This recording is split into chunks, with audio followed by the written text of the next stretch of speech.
the Vael Ascendancy, had not lost a war in 11,000 years. Their fleets did not sail, they arrived. One moment, a system was quiet. The next, the sky above its capital world tore open with violet fire, and the Ninth Cinder Fleet stood where empty space had been. 4,000 warships, each one longer than a mountain range. Their hulls were grown, not built, from a black alloy that fed on starlight and healed itself in seconds. No scar lasted, no wound remained. The Ascendancy did not negotiate, they catalogued. Every species they found was measured, weighed, and filed into one of three columns: assimilate, enslave, erase.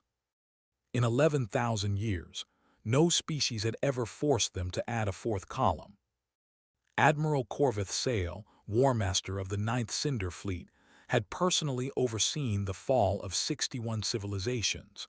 He remembered none of their names. He remembered only their surrender broadcasts, all of them different, all of them the same in the end. He stood now on the command deck of the Asheville Dominant, a warship so vast that 400,000 souls served inside it without ever seeing its outer hull. Before him a star chart glowed, a single yellow star, a single blue-green world. "Designation," Corvith said. A junior officer answered, "Third planet, local name, Earth, species, human." Corvith studied the readings. Weapons technology 2 centuries behind Ascendancy standard. No warp signature. No known allies. No recorded fleet larger than 12 vessels. He almost laughed, almost. His second, a broad-shouldered officer named Thal Brenneth, stepped closer to the display. "War Master, the file is thin. No cultural intelligence beyond radio-era broadcasts. No known allies. No known enemies. Either this species is remarkably fortunate or remarkably good at hiding." "They are primitives," Corvith said. "Primitives do not hide. They simply have not been found yet." Brenneth said nothing more. In 11,000 years of service beside Corvith, he had learned when silence was safer than agreement. Around them, the Asheville Dominant hummed with the quiet, absolute confidence of a machine that had never been forced to doubt itself. Its corridors stretched for kilometers, lined with soldiers bred and trained from birth for a single purpose: to walk onto a conquered world and make certain it stayed conquered. The Ascendancy did not fight wars of conquest the way lesser species imagined war. There were no prolonged sieges, no years-long campaigns fought over trenches and border lines. There was only the cataloging, the measuring, and the end. To understand what Earth was truly facing, one need only look at the fall of the Thren matriarchy. 400 years earlier, a conquest Corvith had not personally overseen but had studied, as every rising Ascendancy officer studied it, as a model of the cataloging ritual performed with textbook precision. The Thren had been a spacefaring civilization for 11 centuries, proud, cautious, and by the standards of most young species, remarkably advanced. Their homeworld's atmosphere shimmered faintly violet from a rare mineral suspended in its upper clouds, visible even from orbit, a detail Ascendancy scouts noted with clinical detachment in their very first survey report. The Herald ship arrived first, exactly as it always did. The Thren matriarch, a formidable leader named Aelvash who had unified 3 warring city-states through decades of careful diplomacy, chose to meet the Herald's demand for total surrender not with panic, but with the same cautious pragmatism that had defined her entire reign. She offered terms, trade agreements, resource concessions, a negotiated peace that to any species accustomed to a world of equals would have seemed more than reasonable.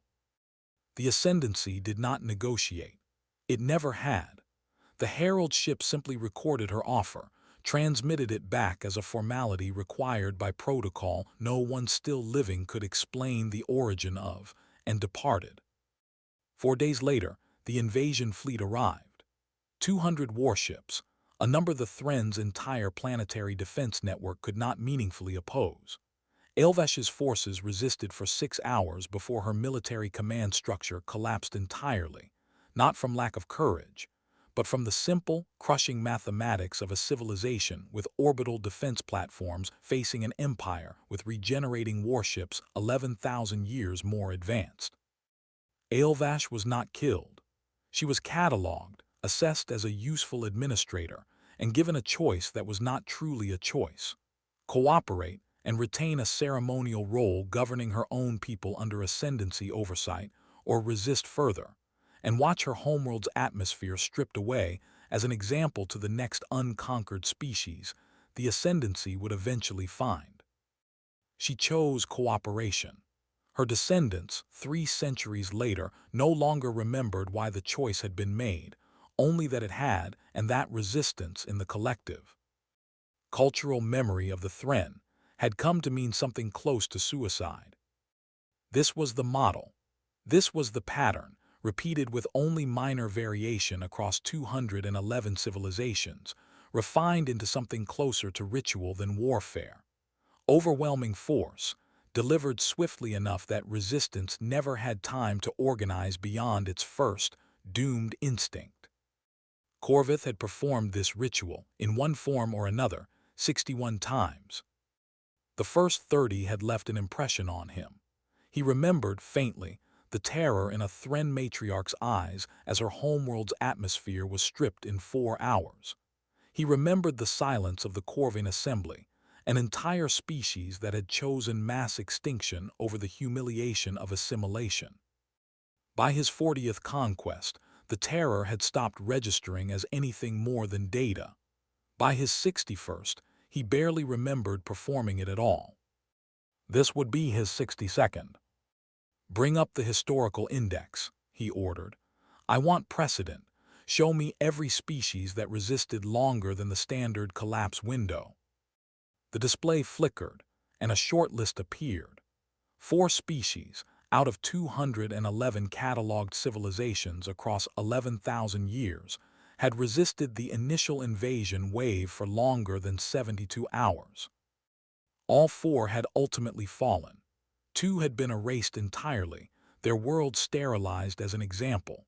1 had been enslaved so completely that its language no longer existed outside ascendancy archives. The last had been assimilated so thoroughly that its descendants now served in ascendancy fleets, unaware their ancestors had ever resisted at all. 72 hours, Brenneth murmured, reading the number. An impressive resistance for primitives. "They will not manage 72 hours, Corvith said. "This species has no warp technology, no known deep space communication network, no visible orbital defense grid beyond scattered debris we assume are satellites."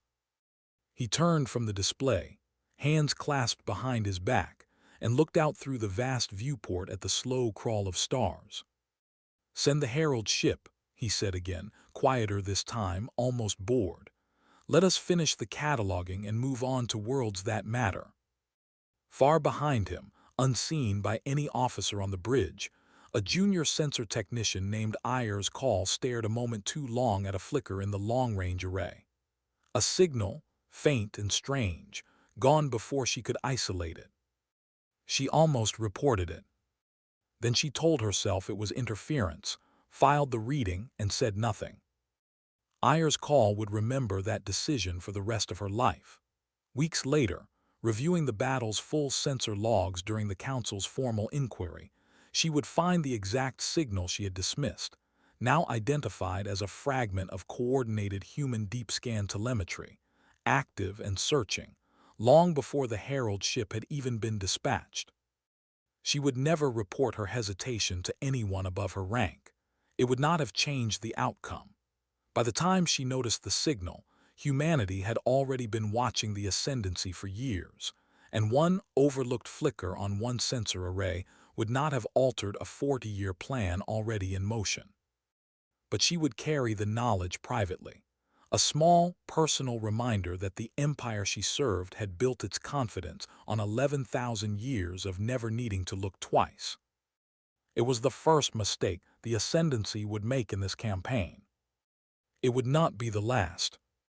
To understand why the Ascendancy underestimated Earth, one must first understand what the Ascendancy had become. 11,000 years is not a span of time a human mind can easily hold. It is longer than every recorded human civilization combined, stacked end to end, repeated more than twice over. In that span, the Ascendancy had encountered 211 distinct spacefaring civilizations. Every single one had followed the same trajectory: first contact, fear, resistance brief and ultimately futile, then one of three outcomes: assimilation, enslavement, or erasure. Not one had ever surprised them in a way that mattered. This was not because the Ascendancy was infinitely powerful. No empire, however vast, is without limits. It was because the Ascendancy had never been forced to develop the muscles required to handle a genuine surprise. Confidence, left unchallenged for 11,000 years, does not remain confidence. It calcifies into something closer to instinct, a reflex no longer examined, simply obeyed. Ascendancy war doctrine had not meaningfully changed in over 3,000 years. The sphere formation, the cataloging ritual, the herald ship protocol, all of it inherited from conquests so ancient that most serving officers could not name the civilizations that had first necessitated them. War Master Corvus Sale was, by Ascendancy standards, a competent and unremarkable officer. He had not risen through brilliance. He had risen through constancy, by executing a proven doctrine against opponents who had never once required him to deviate from it. This made him, without either side realizing it, the single most perfect instrument the Ascendancy could have sent against a species that had spent 40 years studying precisely how a perfectly consistent, perfectly unquestioning opponent would behave. Elena Voss had understood this on an intuitive level decades before her analysts had the data to prove it mathematically. In an early planning memo, later declassified alongside the rest of Operation Anvil's records, she had written a single line that would come to define the entire 40-year strategy. We cannot outbuild an empire 11,000 years old. We can only outthink a doctrine that has never had to think in the first place. That memo, more than any single weapon or warship, was the true architecture of Earth's defense. The Ascendancy Herald ship dropped out of warp at the edge of Sol's outer system. It was small by Ascendancy standards, only 2 kilometers long, a single vessel meant to deliver a single message: kneel or be erased. Its captain, a low-ranking officer named Prelate Davesh, expected silence, expected fear, expected the slow, pathetic scramble of a species realizing it stood before a god. Instead, 12 seconds after the Herald ship dropped into real space, every sensor aboard lit up at once. "Contact," the sensor officer said, his voice cracked. "Multiple contacts, correction, thousands of contacts." Davesh frowned.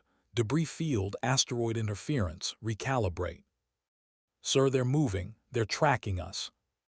On the view screen, space around the Herald ship filled with small automated drones, each no larger than a shuttle, arranged in a lattice that stretched for tens of thousands of kilometers. They did not fire. They did not need to. They simply watched, silent, patient, recording every angle of the Herald ship's hull. Davesh felt something he had not felt in decades of service: doubt. He dismissed it. Humans were primitives. This was theater, a bluff built from scrap metal and desperation. Behind him, his junior officers exchanged glances they were careful not to let him see. None of them had served under Davesh long enough to challenge his judgment openly, but more than one had spent the past several minutes quietly recalculating the drone lattice's coordination pattern, and none of the numbers they were finding matched anything in the Ascendancy's threat catalog for a primitive species. "They're transmitting," the comms officer said. Davesh straightened his uniform. "Play it. Let us hear them beg." The message that came through was not a plea. It was 4 words, spoken in a calm human voice, translated instantly by the ship's linguistic array. You are being measured. Davash stared at the screen for a long moment. Then he laughed, a short, sharp bark that echoed through the bridge. Return to the Ninth Fleet, he ordered. Tell the War Master that Earth is exactly what the files say, weak, alone, afraid. He did not notice the drones recording his ship's engine signature, its shield frequency, its hull composition, down to the atomic layer. He did not notice, because humans had learned, centuries ago, that the most dangerous thing in any war was being underestimated. Earth intended to stay underestimated for as long as possible.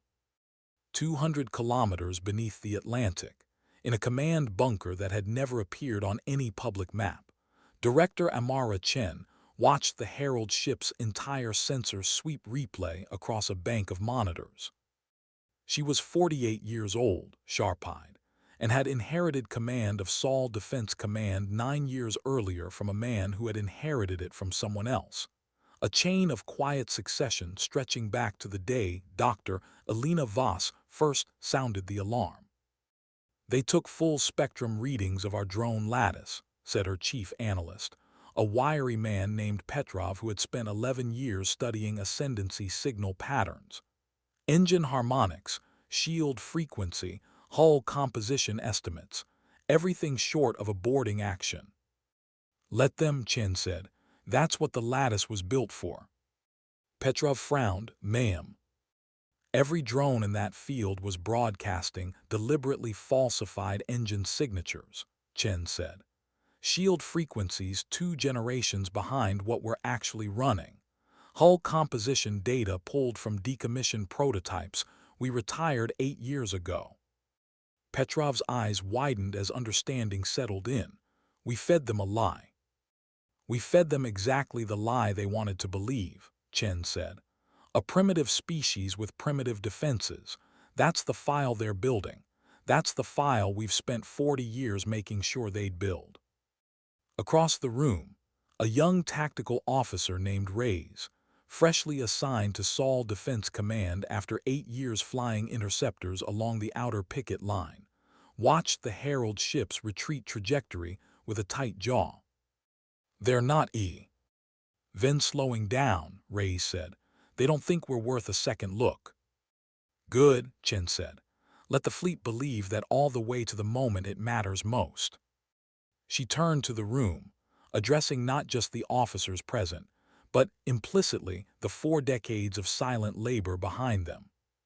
Sound the internal alert, she said. Not public, command tier only. Operation Anvil moves from standby to active in 6 hours. I want Forge 1, Forge 2, and Forge 3 running full production cycles by the time that fleet crosses the outer marker. Ma'am, Petrov said carefully, once we go active, there's no walking it back. If the Ascendancy detects the shipyards before the fleet is ready. They won't, Chen said. Because for 40 years, we've built our entire deception around one single fact about them. She looked back at the frozen image of the Herald ship, arrogant and unhurried, drifting away from a system it believed it already understood. They've never been wrong before, she said, so they've never learned how to look for the moment they finally are. Reyes allowed himself a small, humorless smile. Reyes had his own reasons for that small, humorless smile, reasons he had never shared with anyone outside his immediate family. His grandmother, a metallurgist named Isabel Reyes, had spent the final 19 years of her career working inside Forge 1's original hull plating division, contributing to alloy formulas that would, decades after her death, form the backbone of the very ships now holding position above Earth. She had never told her family what she truly did for a living. Reyes had grown up believing she worked for an obscure materials testing firm that had, coincidentally, closed the same month she retired. It was only after joining Sol Defense Command himself, cleared at last for the truth behind Operation Anvil, that he had found her name buried in a classified engineering archive. One line among thousands, credited for a breakthrough in regenerative alloy resistance that had taken the project 4 years to fully understand and adapt. He had requested, and been granted, one exception to the archive's strict anonymity protocols: a small, private dedication inscribed on the interior hull plating of every ship built from her original formula, visible only to the crews who served aboard them. It read simply, "For those who built the wall before anyone else knew it was needed." Every ship in Reyes' formation carried that inscription now, hidden in a maintenance corridor few passengers would ever see, and he had never once explained to his own crew why it mattered so much to him personally. "Then let's give them their first lesson." Chen nodded once, and the order went out, silent and absolute, rippling through command structures that had waited an entire generation for this single moment. Every weapon humanity brought to the Battle of Saul had a single design philosophy behind it, one that took Operation Anvil's engineers nearly 2 decades to fully realize. Do not build a weapon that is simply stronger than the enemy's armor. Build a weapon that defeats the principle the enemy's armor relies on. Ascendancy hull plating did not resist damage the way human materials science understood resistance. It absorbed it and then actively repaired it, cell by cell, in a process closer to biology than metallurgy. A conventional weapon, no matter how powerful, simply handed the enemy's hull a wound it would heal from within seconds. Human engineers, working from decades of painstakingly gathered signal fragments and, later, direct sensor data pulled from the Herald ship's own scans, discovered something the Ascendancy itself had likely forgotten to consider a vulnerability, because no one had ever been capable of testing it. The regeneration field operated on a fixed harmonic frequency, uniform across the entire fleet, unchanged for centuries because it had never needed to change. The Phase Lance battery, the signature weapon of Operation Anvil's arsenal, did not simply strike a target. It struck at a specific harmonic resonance, disrupting the regeneration field at the molecular level before the kinetic impact even landed. By the time the shot hit, the target's ability to heal had already been switched off. It was, in the words of one lead engineer, whose name remains classified even now, the difference between punching a man and cutting off his ability to feel pain before you punch him. The drone lattice deployed during the Herald ship's arrival had served a second, quieter purpose beyond gathering intelligence. Every drone in the field carried a passive recorder, logging not just the Herald ship's technical specifications, but its command structure, its communication patterns, even the subtle timing delays between an order given and an order executed. Data that Saul Defense Command's analysts would spend the following 72 hours feeding into predictive models built from 4 decades of accumulated sign. AL fragments. By the time the Ninth Cinder Fleet itself arrived, Earth's command structure did not merely know what the Ascendancy's ships looked like. It had a working model of how an Ascendancy officer would think under pressure, built from a single Herald ship's brief and arrogant visit, refined against 40 years of theoretical framework that had, until that moment, existed only on paper. It was, perhaps, the single greatest intelligence advantage any defending force had ever assembled against an invading empire, and it had been built almost entirely from the enemy's own carelessness. The shipyards themselves represented an equally radical departure from anything the wider galaxy had encountered. Ascendancy warships were grown, a slow, organic process requiring specialized bioforges and years of maturation. Human shipyards instead relied on modular fabrication, an approach borrowed and radically advanced from 20th-century industrial assembly lines, allowing hull sections, weapon systems, and drive cores to be manufactured in parallel in bulk and assembled on demand. It meant a human warship could go from raw components to combat-ready in hours rather than years, provided the components had already been stockpiled in advance. They had been. For 11 years, Forge 3 alone had produced and stored enough prefabricated components to assemble more than 3,000 warships without a single additional resource shipment. The bottleneck was never material.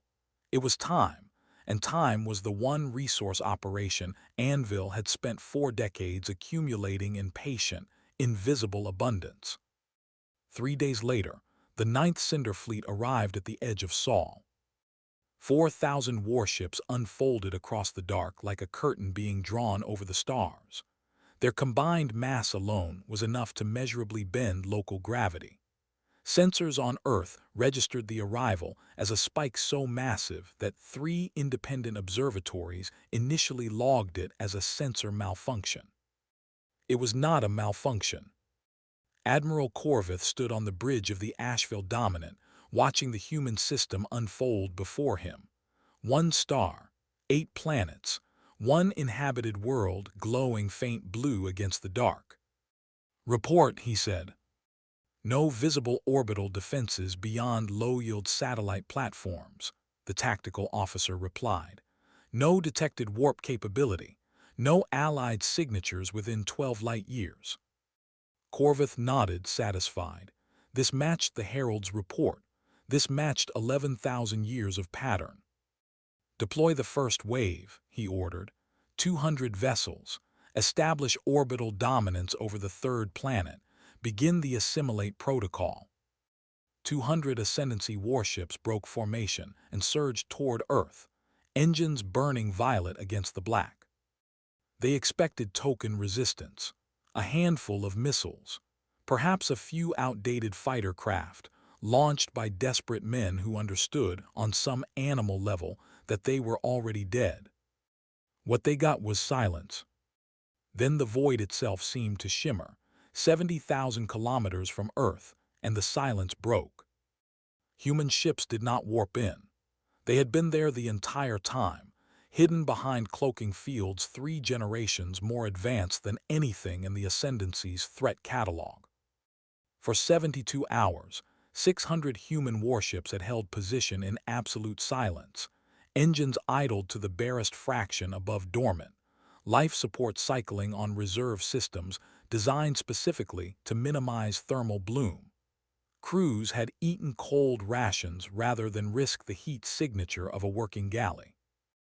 No one aboard any of those 600 ships had spoken above a whisper in 3 days, not because sound could betray them in the vacuum of space, but because discipline, once it became habit, did not know how to distinguish between necessary silence and unnecessary silence.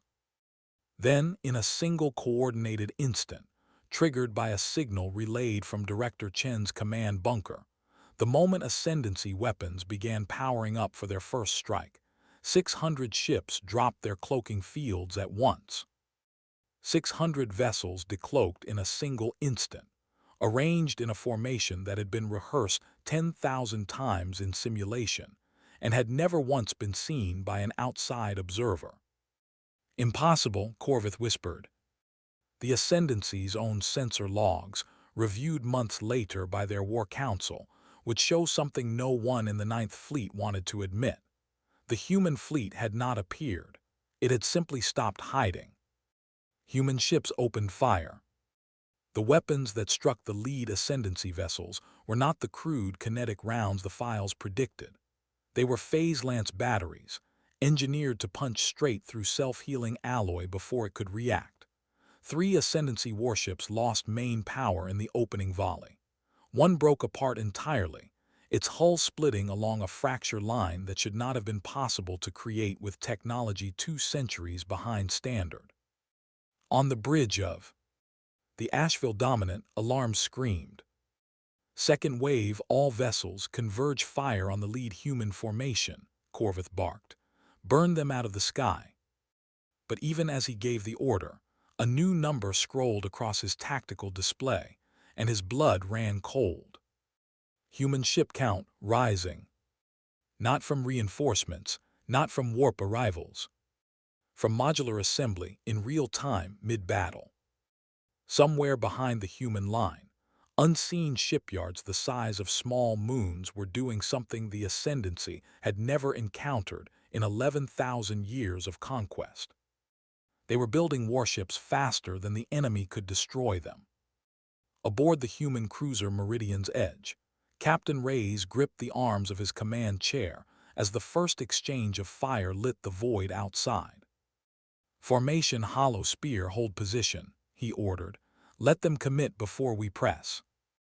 Around him, his bridge crew moved with the practiced calm of officers who had run this exact scenario in simulation more times than any of them could count.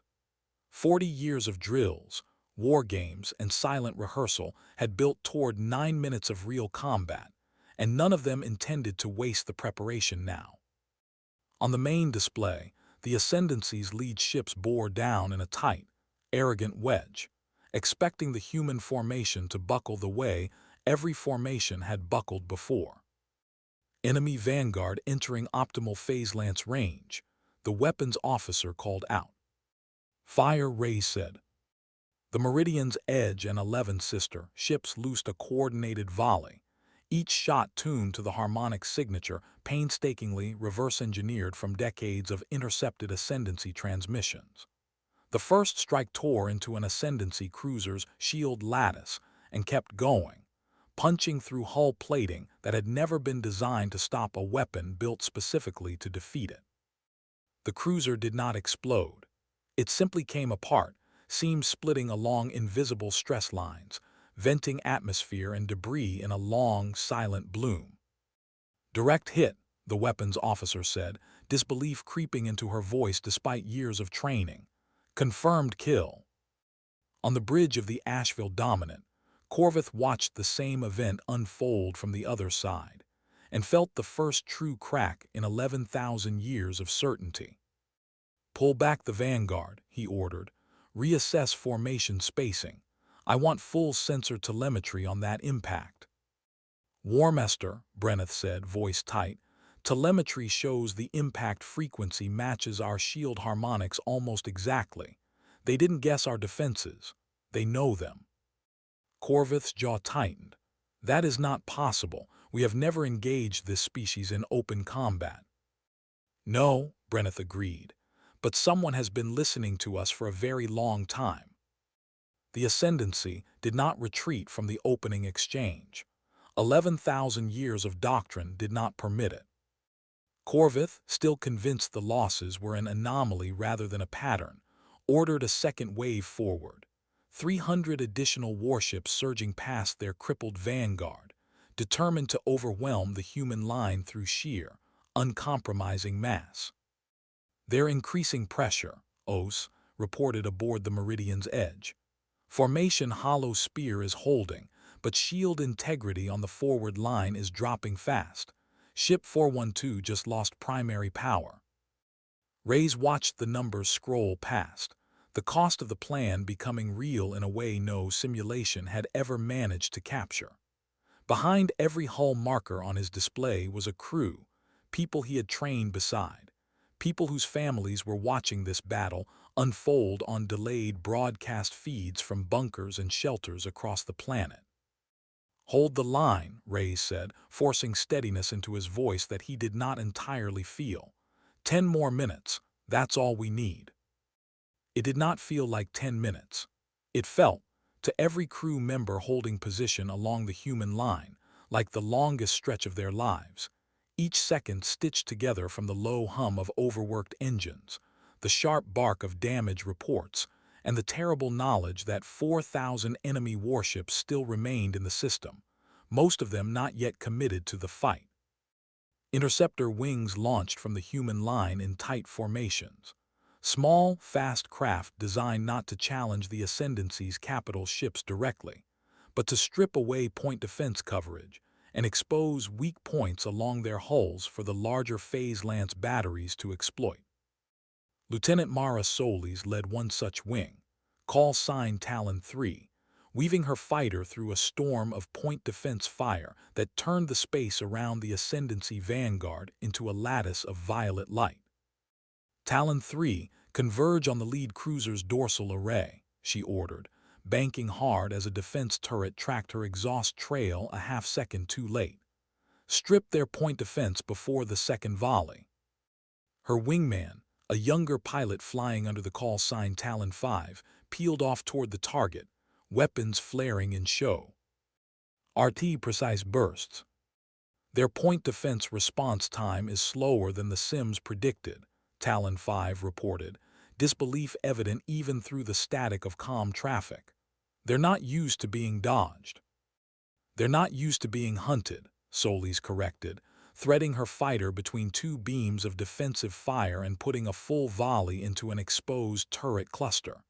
Keep pressure on. Don't let them recalibrate. 11,000 years of unchallenged dominance had left the Ascendancy's smaller craft doctrine as calcified as everything else in their arsenal. Point defense systems designed to swat aside primitive missiles and outdated fighter craft struggled to track interceptors built from 4 decades of dedicated, iterative combat simulation, refined against a hypothetical enemy that had, until today, only ever existed on paper. A cruiser 3 positions down from the Meridian's edge, the Calder's Hope, took a direct hit along its port flank. Its shields collapsed entirely. For 11 seconds it hung in space, engines dark, a single crippled ship exposed to an enemy formation that could have finished it in a heartbeat. "They're targeting Calder's Hope," the weapons officer called out. "She can't maneuver." Reyes made the decision before he had fully finished processing the risk. "Redirect our forward batteries. Cover her. Now." The Meridian's edge banked hard, placing its own hull between the crippled cruiser and the advancing Ascendancy line, absorbing 3 direct strikes meant for a ship that could not have survived them. "Shields at 40%, Osai reported, tension sharp in his voice. "Hold," Reyes said. "Calder's Hope, get your drive back online. We can't cover you forever." On the crippled cruiser, a young engineer named Priya Anand worked with desperate speed inside a smoke-filled engine room, rerouting power through a damaged conduit with hands that would not stop shaking, not from fear exactly, but from the sheer, crushing weight of knowing that an entire ship's survival rested on the next 90 seconds of her work. "Drives back," she called out over the comm, voice hoarse. "Punch it before it slips again." Calder's Hope lurched back into formation, dark, damaged but alive, and the human line held. It was the closest the battle came to a genuine loss, and it happened not because the plan failed, but because plans, however carefully built across 40 years, still had to survive contact with the terrible, unpredictable reality of real combat. Behind the human line, 70,000 kilometers from the battle's leading edge, 3 shipyards the size of small moons entered full production. Forge 1, beneath the Pacific. Forge 2, beneath Antarctic ice. Forge 3, hidden within a hollowed asteroid that had, for 11 years, appeared on every public register as an unprofitable mining claim. Inside Forge 3's cavernous launch bays, automated fabrication arms worked in perfect synchrony, drawing on 40 years of stockpiled alloy reserves and prefabricated hull segments, assembling warships not from raw material, but from components built years in advance and stored in silence, waiting for exactly this day. A new hull cleared the launch bay every 12 minutes. Then every 10. Then every 8, as the shipyard's reactors spun up to capacities never tested outside simulation. On the Meridian's edge, Reyes watched the reinforcement counter climb on his tactical display and allowed himself, for the first time since the battle began, a single breath of something close to relief. "They still think we're the same fleet that decloaked an hour ago," he said quietly. His executive officer, a stone-faced veteran named Osai, glanced at the numbers. "They're about to learn otherwise." Reyes keyed his comm. "All formations hold discipline. Let Phase 4 run its course." Far above, unseen by either fleet, satellites relayed a single encrypted signal back to the command bunker beneath the Atlantic, where Director Chen watched the battle unfold across a dozen screens, her expression unreadable, her hand resting lightly against the edge of her console. "They're taking the bait," Petrov said. "They're not being baited," Chen replied. "They're just meeting the fleet as it actually is. We just haven't told them yet how much bigger that fleet is about to get. Phase 3 complete. 40 years earlier, in a bunker 3 kilometers beneath the Nevada desert, a woman named Dr. Elena Voss had stood before a room of generals and told them a truth none of them wanted to hear. "We are not alone," she said, "and we are not ready." She was young then, 31 years old, a xenosignal analyst who had spent 6 years decoding fragments of communication bleeding through the edges of deep space arrays, patterns that did not belong to any human transmission. The generals had asked her for a timeline. 20 years, she said, maybe 30 before something finds us. We won't win by being stronger than them. We'll win by being ready before they know we exist. That day, Operation Anvil was born. It was not a weapons program. It was a civilization-wide transformation, hidden inside 40 years of ordinary human history. Every recession explained away in textbooks, every unexplained budget line in national defense reports, every mysterious blackout in remote regions of Earth's oceans and deserts, all of it threads in the same design. Beneath the Pacific, in trenches no submarine could survive, humanity built its first hidden shipyard. Beneath the ice of Antarctica, a second. In the asteroid belt, disguised as a mining consortium that operated at a loss for 3 decades, a third, the largest of them all, capable of producing a fully armed warship every 6 hours once activated. Every human government on Earth for 40 years quietly funneled resources into a project that officially did not exist. Wars were fought elsewhere as distractions. Economies were shaped around industries that were, in truth, cover operations for alloy production and drive core research. Dr. Voss did not live to see the 9th Cinder Fleet arrive. She had died 11 years earlier in the same underground command center where Operation Anvil was born, having spent 4 decades of her life on a war she knew she would not live to witness. Her final entry in the Anvil Project log read only this: "They will come looking for a species that hasn't learned to walk yet. Let them find an army instead." The room that day had held 11 generals, 4 intelligence directors, and 1 exhausted 31-year-old analyst who had not slept in 3 days. Voss stood at the head of a long table, a single printed report in her hands, its pages covered in annotations no one else in the room could fully interpret.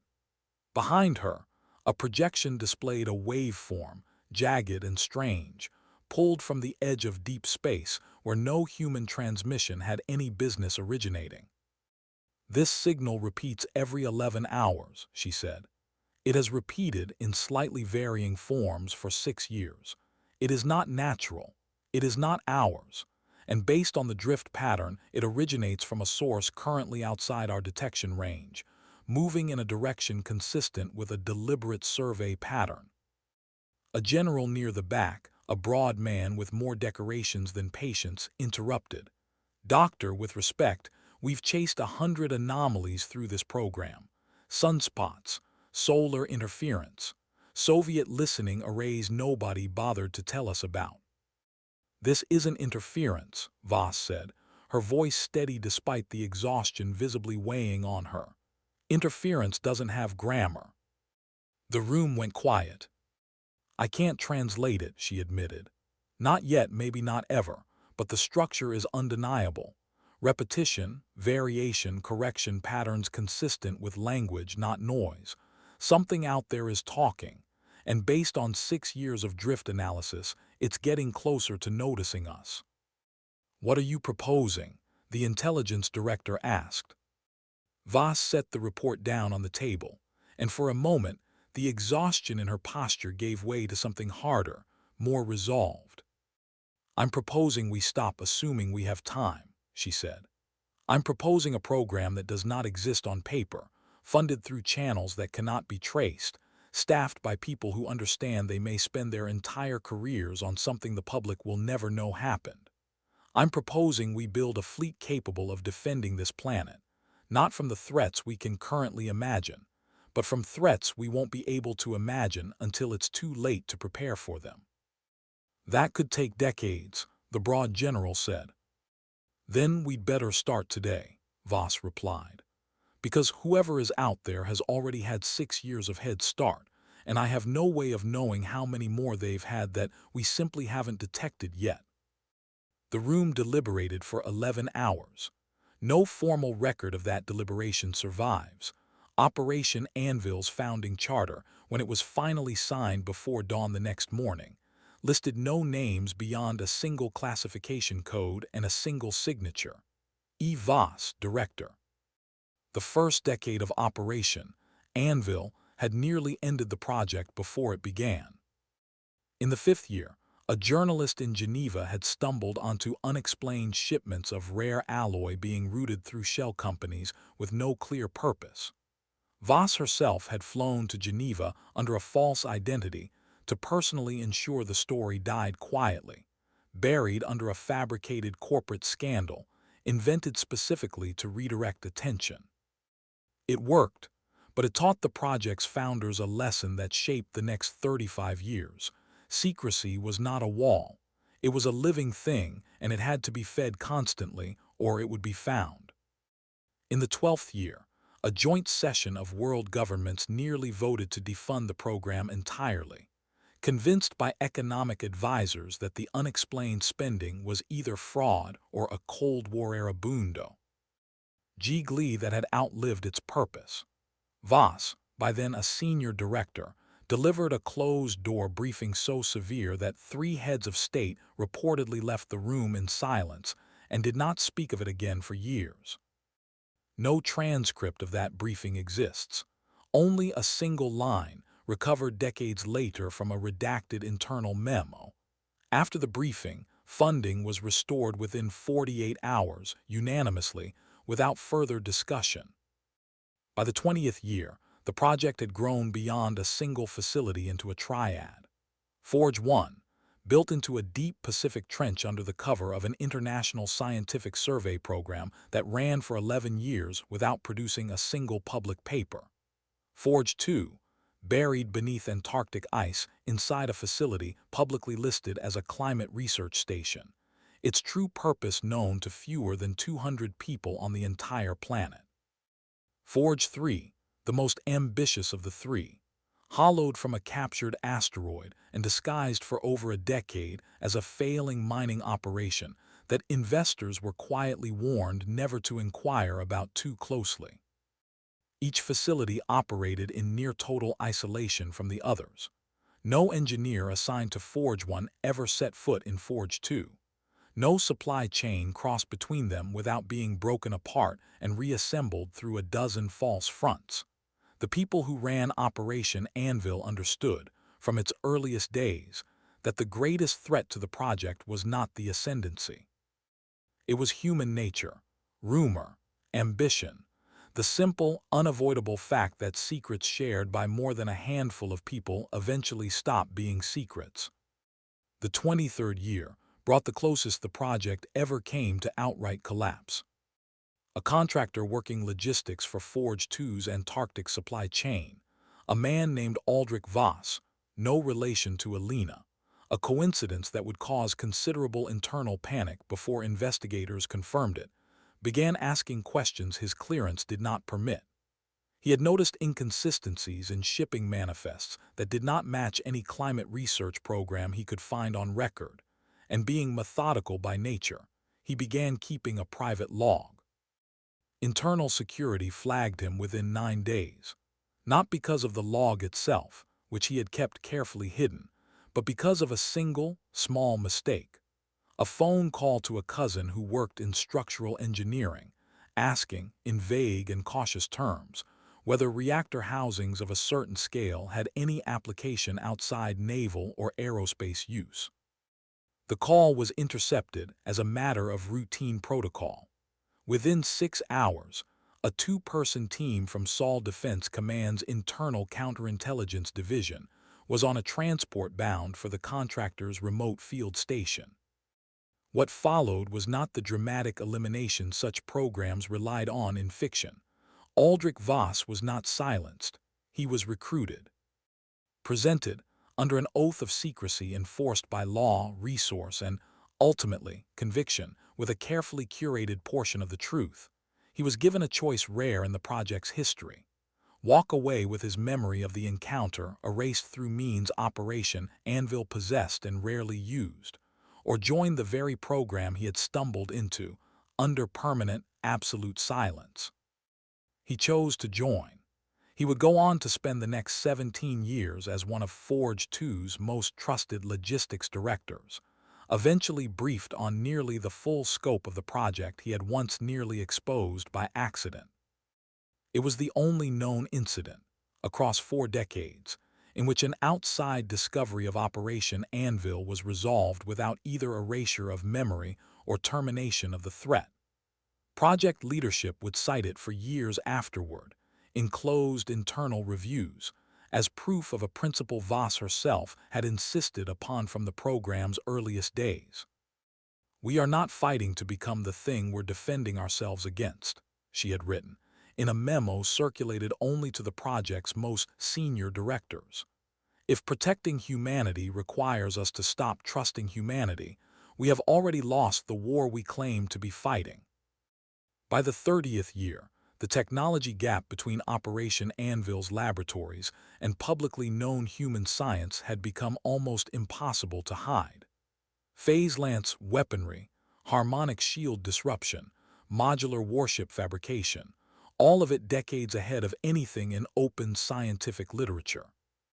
To manage the discrepancy, project leadership authorized a controlled trickle of declassified breakthroughs, feeding select technologies into public research channels slowly enough that the world's scientific community believed its own steady progress explained the advances, never suspecting the truth had already existed in a vault for years. Elena Voss died in the 34th year of the project, in the same underground command center where she had first proposed it. She was 71 years old. Her final 6 years had been spent almost entirely on a single problem, not building the weapons but predicting exactly how the Ascendancy would behave when it finally arrived.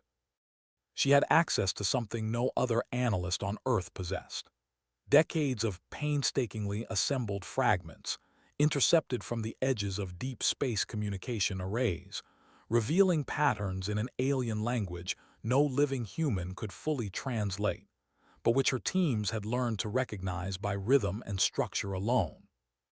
From those fragments, she built something she called the Arrogance Model, a behavioral prediction framework based on a single, chilling hypothesis: that any species capable of conquering 200 civilizations across 11,000 years would develop institutional blind spots so deep they became, in effect, a weakness as exploitable as any physical flaw.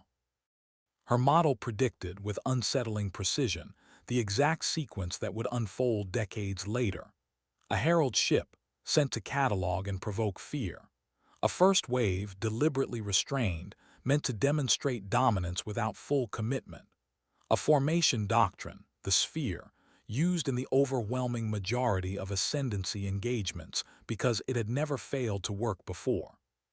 Her final report, delivered to Sol Defense Command 11 years before the 9th Cinder Fleet arrived, contained a single recommendation that shaped the last decade of Operation Anvil's preparations: do not build a fleet to defeat their strongest strategy. Build a fleet to defeat the strategy they will actually use, because they have never needed a second one. Now 70,000 kilometers above Earth, that army was awake. The moon-sized shipyard in the asteroid belt, codenamed Forge 3, had been running in complete silence for 11 years, producing warship hulls and storing them in stealth-fielded cradles, waiting only for a single signal. That signal had been given the moment the 9th Cinder Fleet crossed the outer system boundary. Every 12 minutes, a new wave of human warships slipped free from hidden cradles across 3 separate shipyards and surged toward the battle line. Admiral Corvith watched his tactical display recalculate for the 9th time in 20 minutes. Human ship count, which had begun the engagement at 600, now read 1,140. "This is not possible," he said, quiet this time, no longer shouting. "No species builds warships this fast. No species hides fleets this large." A voice answered him, not from his own bridge crew. It came through every open channel in the Ninth Cinder Fleet at once, calm, human, and utterly without fear. "You measured us for one fleet. You should have asked how many we were hiding."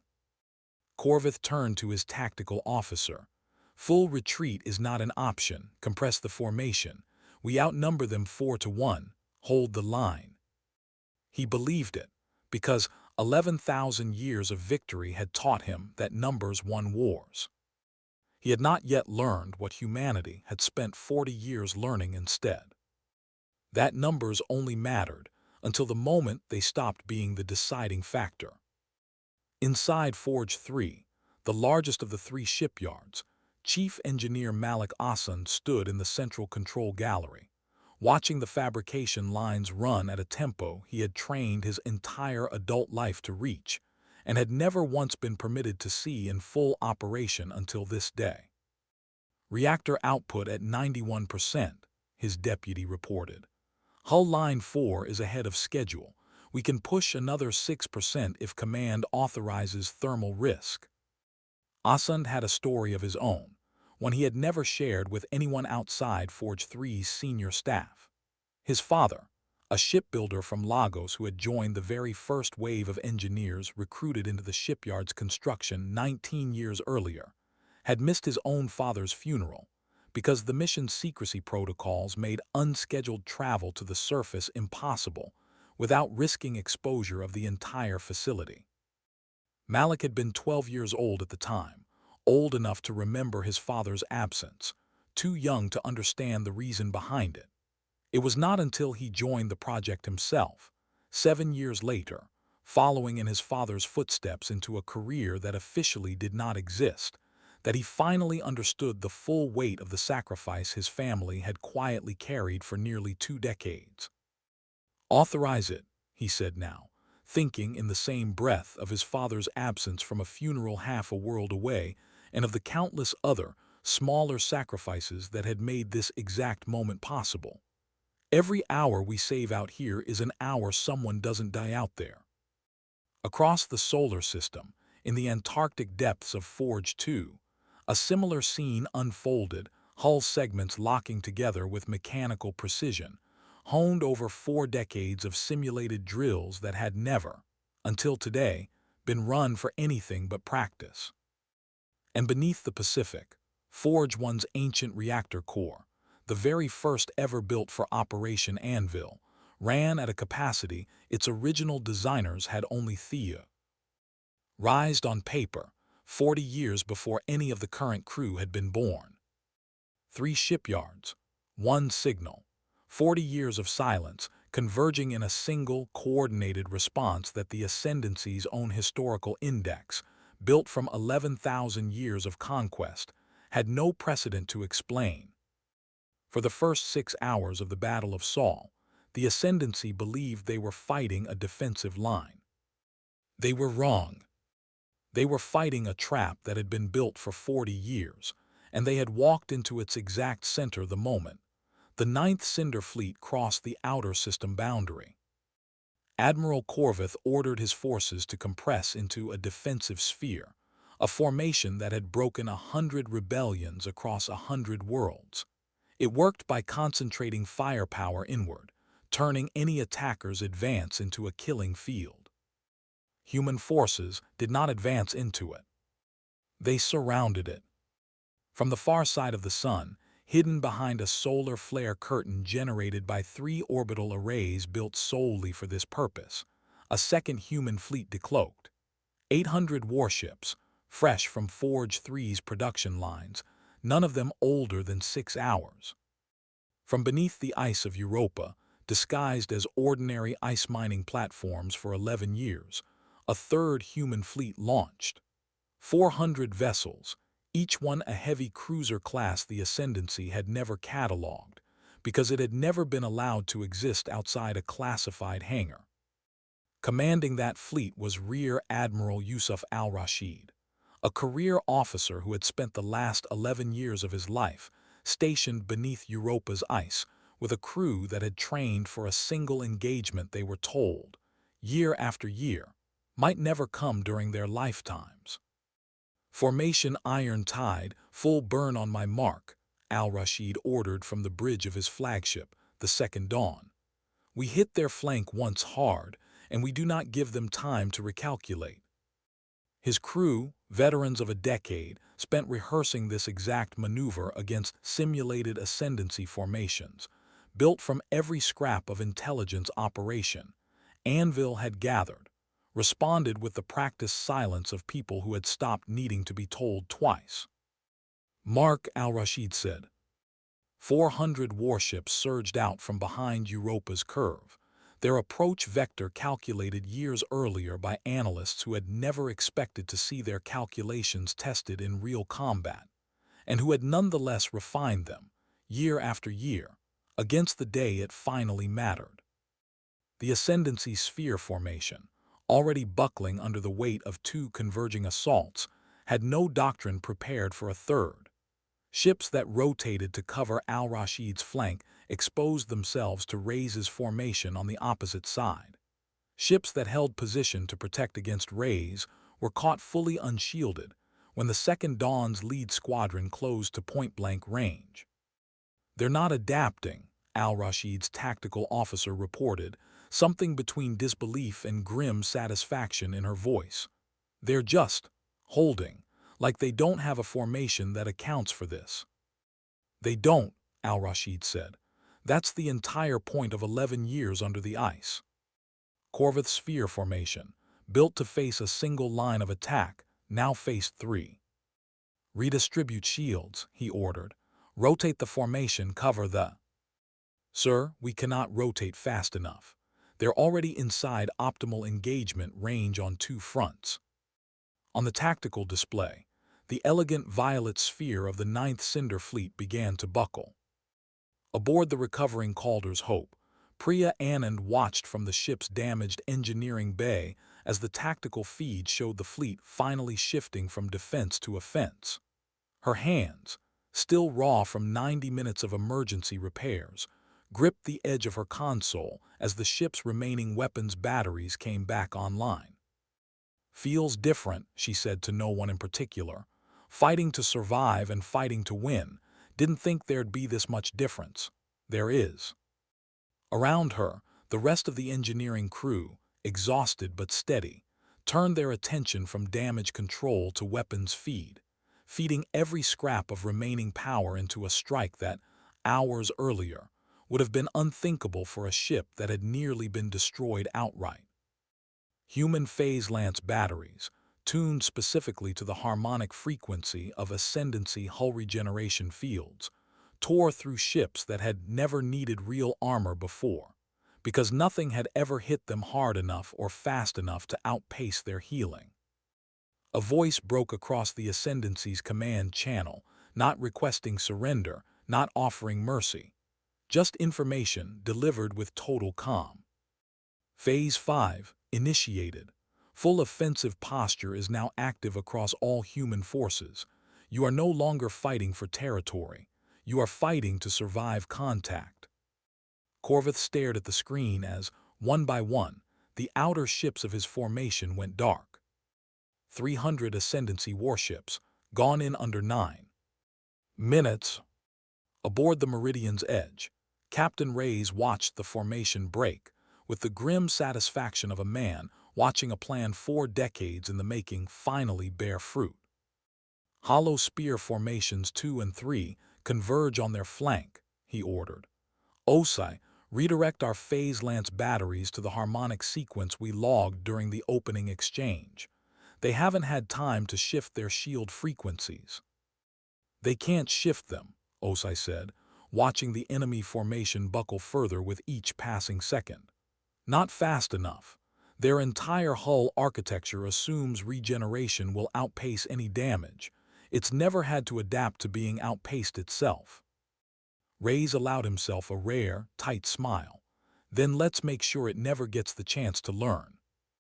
Across the battle line, the second human fleet, freshly launched from beneath Europa's ice, tore into the Ascendancy's exposed flank with a coordinated fury that had been rehearsed in simulation more times than any single officer present could count.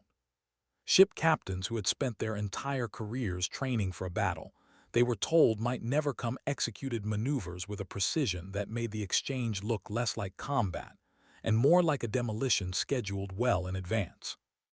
On the Asheville Dominant, Corvith watched his tactical display fill with a lattice of red markers, each one a ship lost, a formation broken, a doctrine failing in real time after 11,000 years of unbroken success. "War Master," Brenneth said, voice low, "if we hold position another 10 minutes, we will lose the fleet entirely." Corvith said nothing for a long moment. On the display, a human corvette darted between two crippled Ascendancy cruisers, delivering a final strike that sent both hulks tumbling into a slow, silent death spiral. "They are not fighting like primitives," Corvith said finally. "They are fighting like an enemy who has studied us for longer than most of my officers have been alive." "War Master, the order," Brenneth pressed. Corvith closed his eyes for half a second, an eternity by Ascendancy command standards, and gave the order that would follow him for the rest of his career, and possibly the rest of his life. He had spent 11,000 years of cultural memory believing his species stood at the top of a fixed hierarchy, conquerors above the conquered, gods above the primitives. For the first time in his life, and the first time in the recorded history of the Ascendancy, an admiral gave the order no admiral had ever given before. "All ships," Corvith said, his voice hollow. "Withdraw, immediate warp retreat, do not engage further." Aboard a support vessel trailing the main formation, Prelate Davash, the same officer who had delivered the Herald ship's arrogant dismissal days earlier, watched the retreat order propagate across the fleet's command channel with a growing, hollow dread. "Recall all shuttle operations," he ordered, his voice lacking the confidence it had carried during the Herald run. "Prepare for immediate warp transition." His sensor officer, the same man who had first flagged the human drone lattice as debris interference, stared at his display without moving. "Sir, the lattice, it's still out there. It never engaged us, it just watched the entire time." Davash said nothing. There was nothing to say. The drones that had recorded his ship's every specification during the Herald run had done exactly what they were built to do, and the fleet that followed him into this system had walked, precisely and unknowingly, into a plan built around the very data his own Herald mission had helped confirm. He would carry that knowledge back to Ascendancy space, a small, private shame layered beneath the fleet's much larger public humiliation, understanding, more clearly than almost anyone else in the Ninth Cinder Fleet, exactly how long humanity had been waiting for this day. On the bridge of the Asheville Dominant, a junior weapons officer named Vael Ascendancy broke long-standing protocol and spoke without being addressed. "War Master, forgive me," he said, voice tight with something between fear and disbelief. "But should we not have detected a fleet of this size before engagement? Deep-range sensors should have." "They did not need to hide their full strength from our sensors," Corvith said quietly, cutting him off, not with anger, but with the exhausted clarity of a man who had already worked through the same question many times over the preceding hours. "They only needed to hide it long enough for us to commit." Asen fell silent, and around the bridge, other officers who had spent their careers executing a doctrine that had never once required this kind of introspection began, for the first time, to understand the shape of what had actually happened to them. The Ninth Cinder Fleet, 4,000 strong at the start of the day, folded into warp with less than half its number remaining.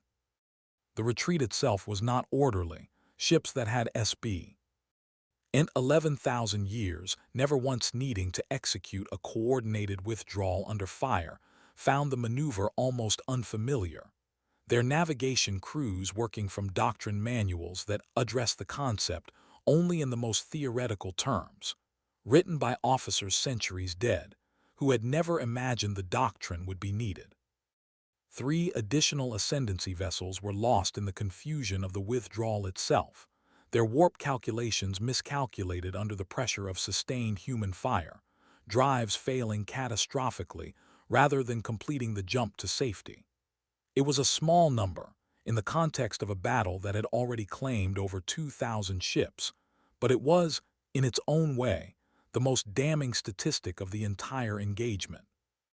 An empire that had never needed to retreat had forgotten, over 3,000 years, how to retreat well. Behind them, Earth's fleet did not pursue. It didn't need to. It simply held its formation, silent, patient, and let the retreating armada carry the truth back to the Ascendancy's high command. Humanity had not been hiding out of fear. They had been hiding because they were counting down. The 9th Cinder Fleet returned to Ascendancy space with 1,912 vessels. 2,088 ships did not return. The High Council convened in the Hall of Ash, a chamber built from the fused wreckage of the first empire the Ascendancy had ever conquered, 11,000 years ago. It was meant to remind every leader who entered that conquest was permanent, that history bent to the Ascendancy's will and stayed bent. Admiral Corvith stood before them, stripped of his command insignia, and told them the truth. "They knew we were coming," he said. "Not this year, not this decade. They knew for 40 years." A counselor, ancient even by Ascendancy standards, leaned forward. "Explain." Corvith activated the tactical logs, replaying the battle in silence for a long moment before speaking again. Their weapons were tuned to defeat our regeneration fields before we ever engaged them. Their formations were built to counter our sphere doctrine specifically, not generally. Their fleet numbers tripled in 6 hours because they had already built the ships. They were simply waiting to release them. A third counselor, older still, one of the few remaining members who had personally witnessed the fall of the Corvin Assembly 9,000 years earlier, spoke for the first time since the session began. "There is precedent," he said quietly, "though none of you will find it pleasant to hear." The chamber turned toward him. 9,000 years ago, before most of you were born, the Corvin fought us for 11 days before their assembly chose extinction over surrender, the elder counselor said. "At the time, we called it fanaticism, irrational, a species too proud to accept the inevitable. I have come, in the centuries since, to wonder whether we simply lacked the patience to understand what they were actually doing." "What were they doing?" Corvith asked, genuinely uncertain. "Buying time," the elder said, "for what we never learned because we erased them before they could show us, perhaps for nothing. Perhaps it truly was only pride." He paused, and his next words fell into the chamber with the weight of 9,000 years behind them. "Or perhaps, War Master, we have simply never before encountered a species patient enough and skilled enough to make that 11-day defense last 40 years and win." "This is not possible," another counselor said. "No species prepares a defense against an enemy they have not yet met." Corvith looked up, and something in his expression made the Hall of Ash go silent. "They didn't prepare a defense," he said. "They prepared an ambush, and they let us walk into it because they knew that the moment we saw a weak, primitive, undefended world, we would do exactly what we have done to every species for 11,000 years." He paused. "We would underestimate them." A younger counselor, one who had never personally overseen a conquest and owed her seat entirely to lineage, folded her arms with open skepticism. "You are describing a species with the patience of the Ascendancy itself. No primitive civilization plans 40 years ahead. They barely plan 40 days ahead." "I did not believe it either," Corvith said, "until I watched a fleet that outnumbered us 4-1 at the start of the battle, and outnumbered us again by the end of it, despite losing more than half its own ships in the exchange."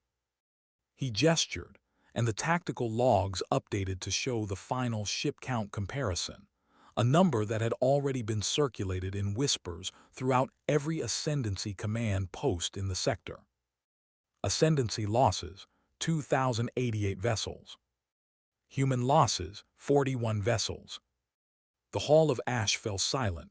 In a way, it had not fallen silent in living memory. There is something further, Corvith said, and for the Phi. RSD time in the proceedings, his voice carried something closer to dread than shame. Deep Rain, listening posts near the edge of human territory have detected continued shipyard activity since the battle's conclusion. Not a slowdown, an acceleration. Meaning, the eldest counselor asked. Meaning the fleet that engaged us today was not their full strength, Corvith said. It was the strength they judged sufficient for a single fleet of ours. We do not yet know what they consider sufficient for the whole of the Ascendancy. The chamber erupted into overlapping voices, decades of unquestioned doctrine, colliding with a single, unavoidable fact none of them had prepared for. The eldest counselor raised a hand, and silence returned, slow and reluctant. 11,000 years, she said quietly. 211 civilizations catalogued, conquered, or erased. And in 11,000 years, not one of them thought to hide their strength long enough to let us walk directly into the center of it. She looked at Corvith, and for the first time there was no judgment in her expression. Only the particular, weary recognition of someone watching history change shape in real time. What do they call themselves? She asked. The primitives who were never primitive at all. Human, Corvith said. They call themselves human. Word of the 9th Cinder Fleet's defeat did not stay contained within the Hall of Ash for long. Across 100 conquered systems, in the quiet corners of worlds that had knelt to the Ascendancy generations ago, the news moved through hushed channels faster than any official could suppress it. On Thren, a world assimilated 3 centuries earlier, an elder who still remembered fragments of her people's language before it was outlawed heard the rumor from a trader passing through orbit, and said nothing aloud, only allowed herself, for the first time in decades, a private and unguarded moment of hope. Among the scattered remnants of the Corving, a species that had chosen mass extinction over surrender rather than live under Ascendancy rule, exile fleets still drifting at the edges of charted space, heard the same rumor, and for the first time in longer than most of them could remember, the possibility of allies entered their calculations. Even among the Ascendancy's own client species, races folded into the Empire generations ago and granted limited autonomy in exchange for loyalty, the story spread in careful whispers. An empire had been turned back, not delayed, not inconvenienced, turned back decisively by a species barely 2 centuries into spaceflight. The Ascendancy's grip on its territory had never depended solely on strength. It had depended, just as much, on the unbroken belief among the conquered that resistance was mathematically impossible. That belief had survived 11,000 years without a single crack. It now had one. On a border world called Kesh, a client species known as the Ithral had served the Ascendancy loyally for over 600 years, providing skilled labor and technical expertise in exchange for protection and limited self-governance. Their elders had long taught their children that the Ascendancy's dominance was not merely a fact of power, but a fact of nature, as immutable and unquestionable as gravity or starlight. A young Ithral engineer named Vael heard the rumor of Saul's defense while working a routine maintenance shift aboard an Ascendancy supply station, passed quietly between 2 off-duty soldiers who did not realize how far their voices carried in the station's narrow service corridors. He said nothing to his supervisors. He said nothing to his family, not immediately. But that night, alone in his quarters, he opened a data terminal he had never before used for anything beyond assigned work tasks, and began, carefully and for the first time in his life, to ask questions the Ascendancy had never permitted the Ithral to ask. How many species have resisted before? How many have won?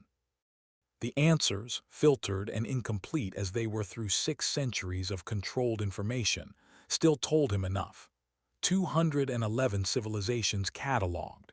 211 until now that had ultimately knelt.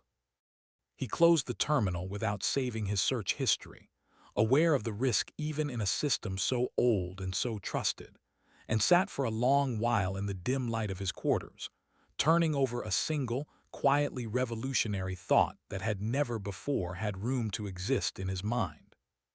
If one species can resist and win, what does that mean for the rest of us? He did not act on the thought. Not that night, not for a long while afterward. Revolutions, even the smallest and most private ones, take time to become anything more than a single uncertain question in a single uncertain mind.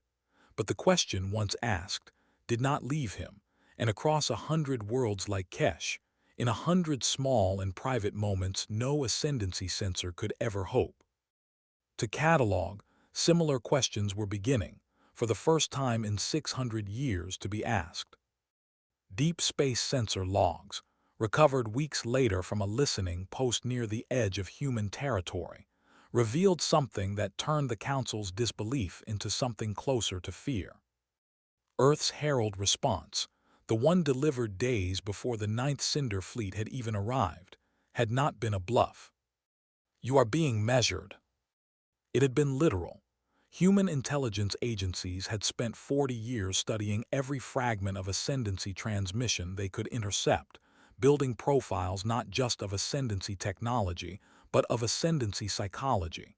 Their arrogance, their reliance on the sphere doctrine, their assumption that primitive species always begged before they fought.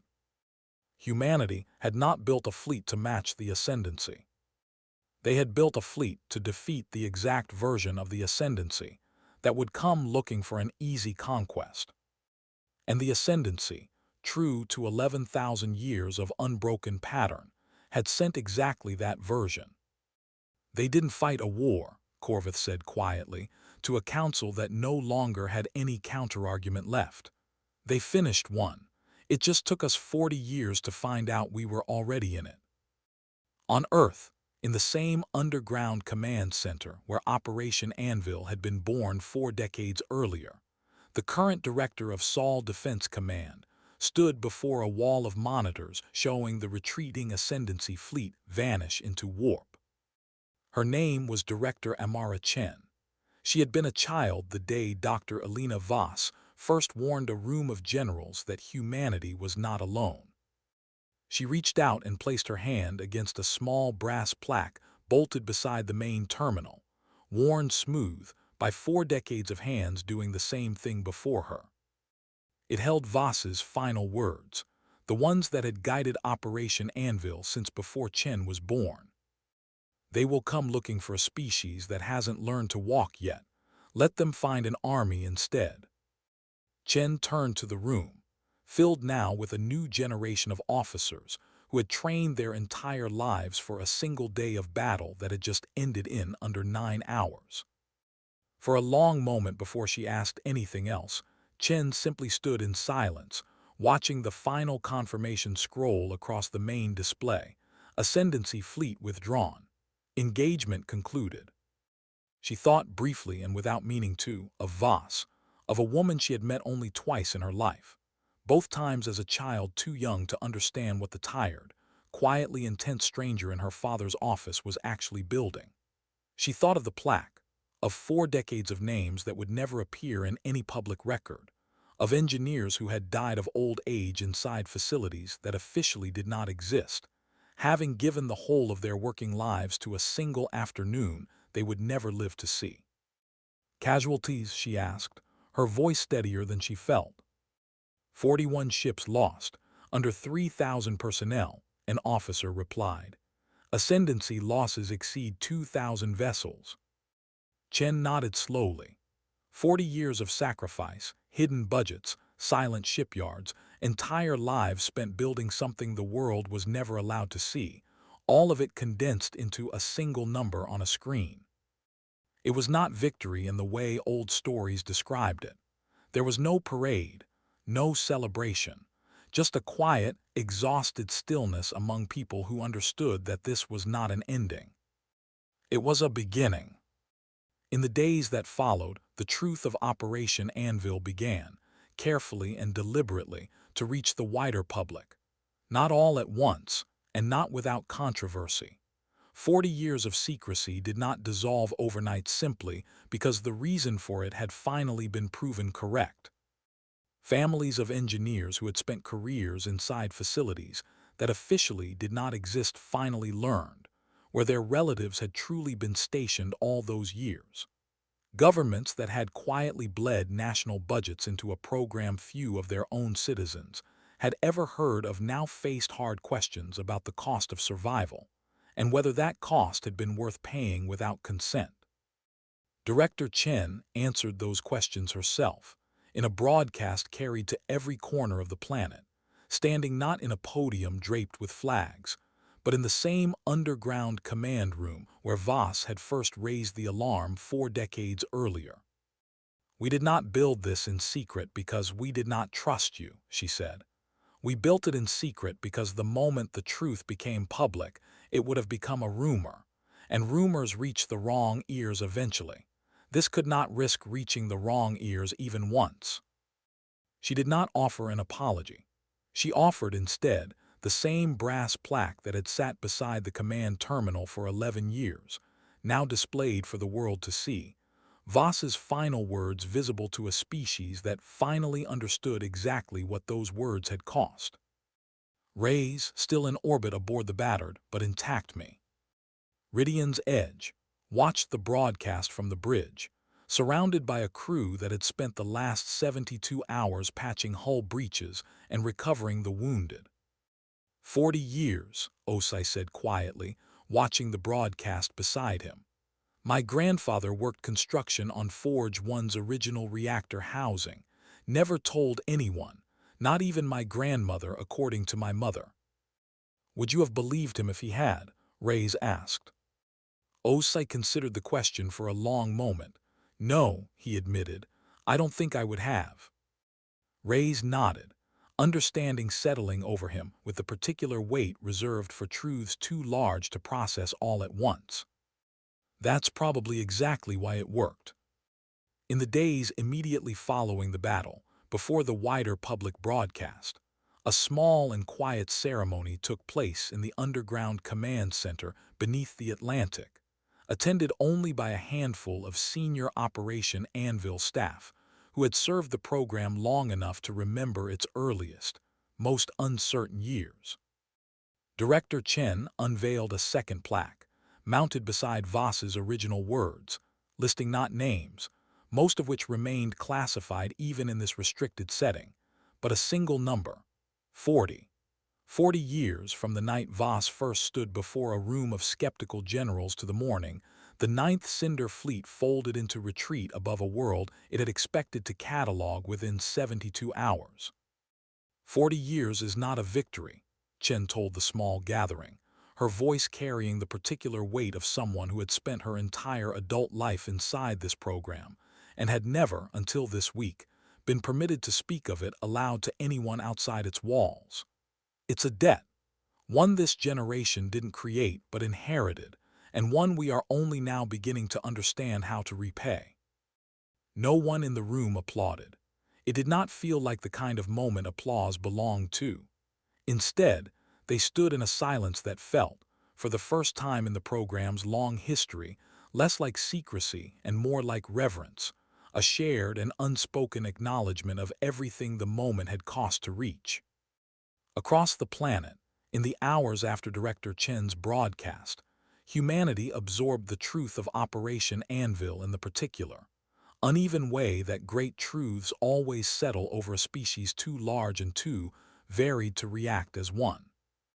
In Lagos, a retired dockworker named Tunda Falabi sat in his living room and realized, for the first time, why an entire shipping route near his old port had been quietly rerouted for 6 months, 30 years earlier without explanation. He had grumbled about the lost work at the time. He said nothing now, only watched the footage of the battle in silence, a strange, unfamiliar pride settling somewhere behind his ribs. In Reykjavik, a schoolteacher named Freyja Björnstadtir muted the broadcast halfway through and simply held her children close, unable to explain to them, in words a 6-year-old and a 9-year-old could understand, why she was crying while smiling at the same time. In Manila, a young engineering student who had spent the last year applying, without success, to a mysterious government research program with no listed function beyond materials science, received a callback within 48 hours of the broadcast, the mystery of the program's true purpose suddenly, retroactively, making perfect sense. Not every reaction was gratitude. In parliaments and press briefings across dozens of nations, hard questions were asked about the ethics of 40 years of secrecy, about the budgets diverted, the oversight bypassed, the quiet, unelected chain of directors who had made decisions on behalf of a species that had never been asked to consent to them. Chen did not shy away from those questions.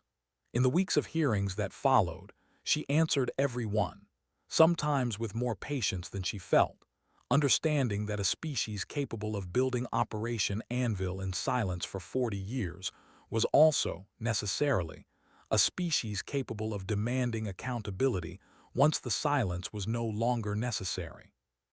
"We will not do this again in secret," she told one particularly heated session of the newly formed Sol Defense Council. Not because secrecy failed.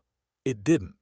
It worked exactly as intended, but because a species that only survives by hiding from itself, as much as from its enemies, is not a species worth defending in the first place.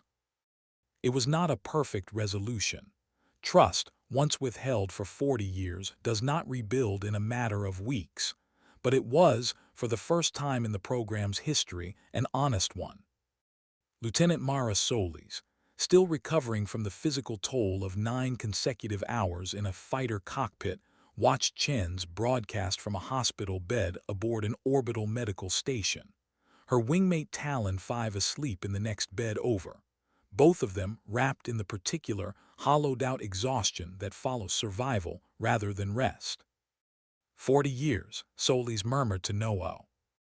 Ni in particular, echoing a phrase that had, in the space of a single week, become something close to a national refrain. My mother used to tell me our family just had bad luck finding steady work. Every few years, another factory closing, another relocation. She thought of a dozen unexplained moves throughout her childhood, of towns her family had left abruptly with no clear explanation beyond vague talk of restructuring, and understood, for the first time, that her family's bad luck had, in fact, been someone else's careful design. Aboard Calder's Hope, now docked for repairs at a shipyard that no longer needed to hide its own name, Priya Anand stood in the same engine room where she had spent the most desperate 90 seconds of her life, running her hand along a scorched conduit that maintenance crews had not yet had time to replace. "They're going to scrap this section," a colleague told her, gesturing at the damaged bulkhead. "Full replacement top to bottom." Anand considered the blackened metal for a long moment. "Leave this piece," she said. "Just this one. I want to remember what it took to get here." It was a small request, and an unusual one, but no one questioned it. In the weeks that followed, ship crews across the newly public Sol defense fleet began quietly adopting similar traditions of their own, preserving small fragments of battle damage as reminders, not of fear, but of the exact, narrow margin by which survival had been won. In the weeks that followed, Sol Defense Command faced a question none of Voss's original planning documents had fully anticipated. What came after the plan succeeded? 40 years of Operation Anvil had been built around a single assumption, that the greatest danger Earth faced was the moment of first contact. No one had planned in detail for the moment after survival, for the strange, disorienting work of building a public identity for a fleet, a program, and a species that the galaxy now knew by name. Chen convened the first open session of what would become the Sol Defense Council, no longer hidden beneath layers of false fronts and shell companies, but formally acknowledged, its budget debated in daylight for the first time in the program's history. "We spent 40 years learning how to be underestimated," she told the assembled representatives, diplomats, and military leaders gathered in a chamber that, for the first time, had windows. "That skill is finished. It cannot be undone. The galaxy knows what we built, and it knows why we built it. The next 40 years will require a different skill entirely." "What skill is that?" a representative asked. Chen considered the question for a long moment before answering. "Knowing when to let ourselves be seen." Reyes, promoted in the aftermath of the battle to command the newly designated Sol Defense Fleet, stood before his own crew days later, delivering a briefing that carried none of the practiced calm of Operation Anvil's old command structure. Because, for the first time, none of them were operating from a plan written decades before they were born. "We are not the deterrent anymore," he told them. "We are the standard. Whatever the Ascendancy tells the rest of the galaxy about what happened at Sol, whatever exaggerations or excuses reach their client worlds, one fact will remain unchanged. A fleet they expected to erase in 72 hours instead broke theirs in under 9. He paused, letting the number settle over the room. "That fact does not stay quiet, not anymore. Everything after this is not a secret, it is a warning."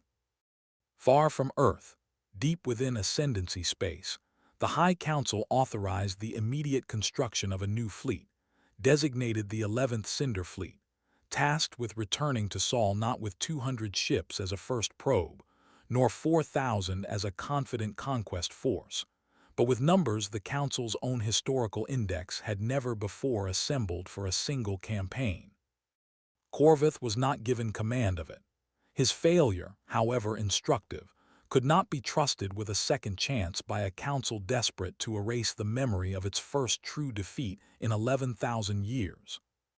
He remained aboard the Anvil dominant in a diminished role, watching new officers plan a war against a species he alone, among all of the Ascendancy's command structure, now understood could never again be measured by the old rules.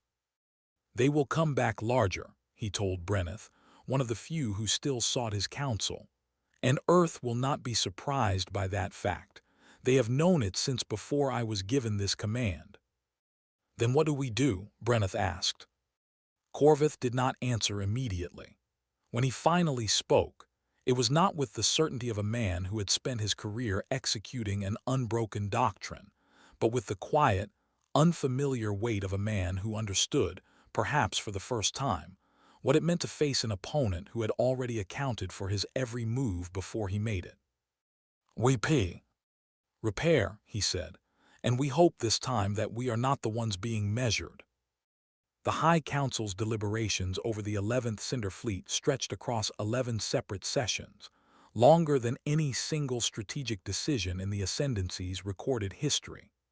Doctrine that had gone unquestioned for 3,000 years was, for the first time, dismantled clause by clause, debated by officers who no longer trusted the assumptions their careers had been built on. "We cannot simply send a larger sphere," argued a war scholar named Perrin Athel, one of the few voices in the chamber who had spent decades studying human deep space signal fragments alongside Voss's own counterparts, unknowingly working the same problem from the opposite direction for years. "If their doctrine defeated the sphere formation with numbers alone, a larger sphere only offers them a larger target." "Then what formation would you propose?" the eldest counselor asked. "We have no doctrine beyond the sphere. We have never needed one." "Perhaps that is precisely the problem," Athel said. "Perhaps our error was never the sphere itself, but the assumption that any single doctrine could remain correct for 3,000 years against an opponent capable of studying it for even a fraction of that time." The chamber fell into an uneasy silence, the kind that came not from agreement, but from the slow, reluctant recognition that the debate ahead would take longer and demand more honesty than any of them had prepared for. "How long," the eldest counselor finally asked, "before the 11th Cinder Fleet can be readied properly with doctrine built to counter what we now know, rather than what we assumed for 3,000 years. Athel considered the question with visible discomfort, aware that his answer would not please anyone in the room. Years, he said, perhaps longer if we intend to do this correctly rather than quickly. And if the humans are not idle during those years, another counselor asked. No one in the chamber had an answer. It was, Corvith reflected privately, the first time in his long service to the Ascendancy that a war council had ended a session with more uncertainty than it began with, and the first time he had found himself, quietly and against every instinct 11,000 years of doctrine had trained into him, almost respecting the enemy responsible for that uncertainty. Brenneth studied the star chart, the single yellow star and its small blue world now marked, permanently, in Ascendancy records with a designation no other world in the Empire's 11,000-year history had ever received, unresolved. Chen looked at the star chart one final time, at the empty space where the 9th Cinder Fleet had been, and at the vast, unmapped darkness beyond it where the rest of the Ascendancy still waited, still convinced, for now that Earth had been an anomaly. She knew better. 6 months later, the Sol Defense Fleet had grown beyond anything Operation Anvil's original architects had dared write into their most ambitious projections. No longer hidden, now operated in the open, their production numbers a matter of public record, their engineers celebrated rather than concealed. 2 new shipyards were already under construction, one in high orbit above Mars, visible to anyone with a basic telescope, a deliberate, symbolic departure from 4 decades of secrecy. Captain Reyes, now Admiral Reyes, stood on the observation deck of a newly commissioned flagship, the Elena Voss, watching construction drones swarm across the hull of a sister ship in the distance. Long-range arrays picked up movement past the outer marker 3 days ago, Osai reported, joining him at the viewport. Nothing confirmed, but the pattern matches deep space reconnaissance, not casual transit. They're not hiding it very well, Reyes said. They don't need to, Osai replied. They know we're watching. This time they want us to know they're coming. Reyes considered the star chart displayed beside the viewport, the same yellow star, the same small blue-green world, now surrounded by a defensive network 40 years in the making and still, visibly, still growing. Let them come, Reyes said. We spent 40 years being underestimated. We won't need 40 more to be ready for whatever they send next. He turned from the viewport, and behind him, the Elena Voss caught the light of the sun it was built to defend, its hull gleaming, unhidden, for the first time in the program's history. Somewhere aboard that same ship, in a maintenance corridor few passengers would ever see, a small inscription caught the same light, for those who built the wall before anyone else knew it was needed. It was one of thousands of similar dedications now scattered across the Sol Defense Fleet, small and private tributes to 4 decades of labor that had, until recently, no name and no face the wider public was permitted to know. Deep within Ascendancy space, the 11th Cinder Fleet continued its slow, deliberate assembly, a number of warships not seen gathered in a single force in over 3,000 years, a response built not from arrogance this time, but from something closer to fear disguised as resolve. Neither side called it a war yet. Both sides understood that the word was only a matter of time. Director Chen keyed the final entry into the Operation Anvil log, the one that would sit beneath Voss's words for whoever came next. Phase 7 complete, the measuring is over, now they know what they were measuring. Somewhere out among the stars the Ascendancy would regroup, rebuild, return with a larger fleet, a harder lesson, a war instead of a raid. Let them come. Humanity had spent 40 years learning how to be underestimated. It would not take them 40 more to teach the galaxy why that had been a mistake.